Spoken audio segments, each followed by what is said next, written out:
ഒളിച്ചോട്ടം ബൈജു മുല്ലപ്പള്ളിയുടെ മറ്റൊരു കഥ. അതെ, ഞാൻ നടത്തിയ എൻ്റെ തന്നെ ഒളിച്ചോട്ടം അഥവാ വീട് വിട്ട് പുറപ്പെട്ടു പോയ ഒരു സംഭവം.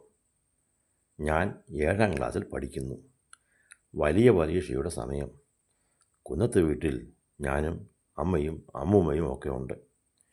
രാവിലെ എന്തോ കാര്യം പറഞ്ഞ് എൻ്റെ അമ്മയുമായി വഴക്കുണ്ടാക്കി. ഞാൻ ദേഷ്യപ്പെട്ട് കുന്നത്ത് വീടിൻ്റെ പടികളിറങ്ങി റോഡിലിറങ്ങി നടന്നു. മല്ലപ്പള്ളി ചന്തയും കടന്ന് മല്ലപ്പള്ളി പാലവും കടന്ന് കുറുക്കുവഴി കയറി കീഴ്വായ്പൂരിലെത്തി. അവിടെ വായ്മേപ്പുറത്ത് എന്ന വീട്ടിൽ ചെന്നു.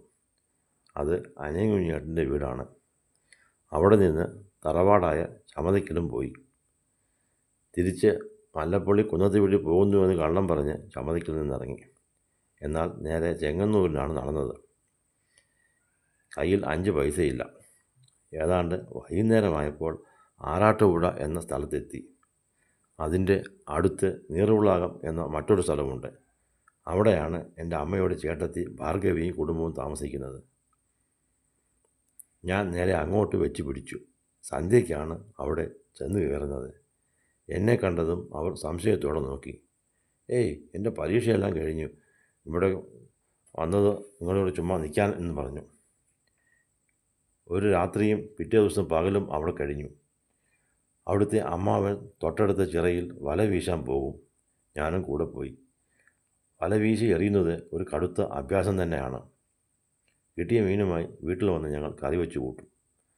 പാതിരാത്രിക്ക് ചെങ്ങന്നൂരിലെ അമ്മാവന്മാർ തിരഞ്ഞു പിടിച്ച് അവിടെ വന്നു എന്നെ കൈയോടെ പൊക്കി. കാലെടുത്തിട്ട് മല്ലപ്പള്ളിക്ക് പുറപ്പെട്ടു. കറങ്ങി തുടർന്ന എൻ്റെ പാവം അമ്മ കെട്ടിപ്പിടിച്ച് ഒത്തിരി കരഞ്ഞു. ഹൃദ്രോഗിയായ എൻ്റെ അമ്മയെ വിഷമിപ്പിച്ചതിൽ എനിക്ക് സങ്കടം തോന്നി. പിറ്റേന്ന് നേരമെടുത്തപ്പോൾ സമീപത്തുള്ള എൻ്റെ കൂട്ടുകാർ എന്നെ കാണാൻ വന്നു. അപ്പോൾ മലയാള മനോരമ ദിനപത്രവും വന്നു.